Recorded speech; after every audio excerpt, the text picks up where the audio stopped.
નમસ્કાર વિદ્યાર્થી મિત્રો, પીટીસી એડમિશન પ્રક્રિયાની ઓફિશિયલ તારીખ જાહેર થઈ ગઈ છે। હવે જે ડીએલએડ કરવા માંગતા વિદ્યાર્થીઓ માટે એક ખુશીના સમાચાર કહેવાય કે જે આતુરતાનો અંત આવી ગયો છે। ઓફિશિયલ તારીખ આવી ગઈ છે।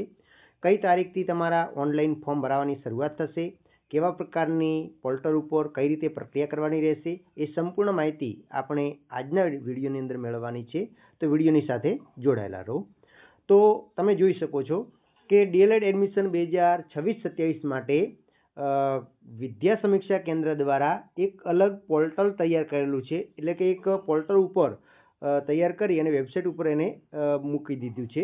હવે એની અંદર તમે જુઓ તો અહીંયા સ્પષ્ટ લખેલું છે કે ડીએલએડ એટલે કે પીટીસી કેન્દ્રીયકૃત પ્રવેશ પ્રક્રિયા 2026-27 અને એના માટેના ઓનલાઈન અરજી કરવાની પ્રક્રિયાની તારીખ 24/6/2026 રોજ સવારે 11 કલાકેથી શરૂ થવાની છે। એટલે કે 24 તારીખથી તમારા ઓનલાઈન ફોર્મ ભરાવાની શરૂઆત થવાની છે।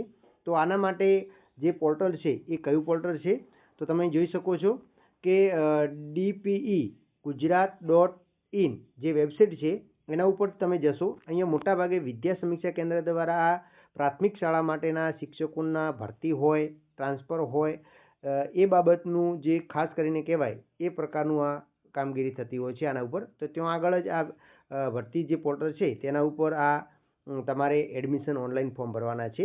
તો એના માટેની ખાસ આપણે જોવા જઈએ તો વેબસાઇટ કઈ છે તો તમારે વેબસાઇટ નોંધી લેવાની છે DPE gujarat.in। આ વેબસાઇટ ઉપર તમે જશો DPE gujarat.in આના ઉપર તમે જશો એટલે તમારી સમક્ષ આવું પોર્ટલ ખુલીને આવી જશે। હવે એની અંદર તમે જે 24 તારીખે આના ઉપર તમે ક્લિક કરશો એટલે તમારું આગળની પ્રોસેસ શરૂ થશે। હવે કેવા પ્રકારની પ્રોસેસ રહેશે એની સ્ટેપ બાય સ્ટેપનો વિડીયો આપણી ચેનલ ઉપર ટૂંક સમયની અંદર તમને અવેલેબલ કરવામાં આવશે। એટલે ચેનલને સબસ્ક્રાઈબ કરી નાખજો। અને ખાસ તમે અત્યારે તમારું પહેલું જ કામ બને છે કે તમે તમારા ડોક્યુમેન્ટ તૈયાર કરી નાખો।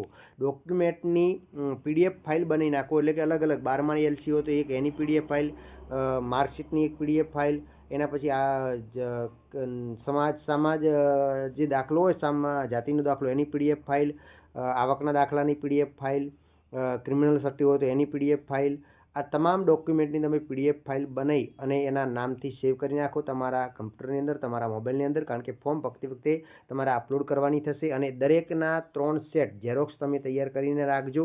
કારણ કે ડોક્યુમેન્ટ વેરિફિકેશન વખતે પણ તમને આ કામ લાગશે।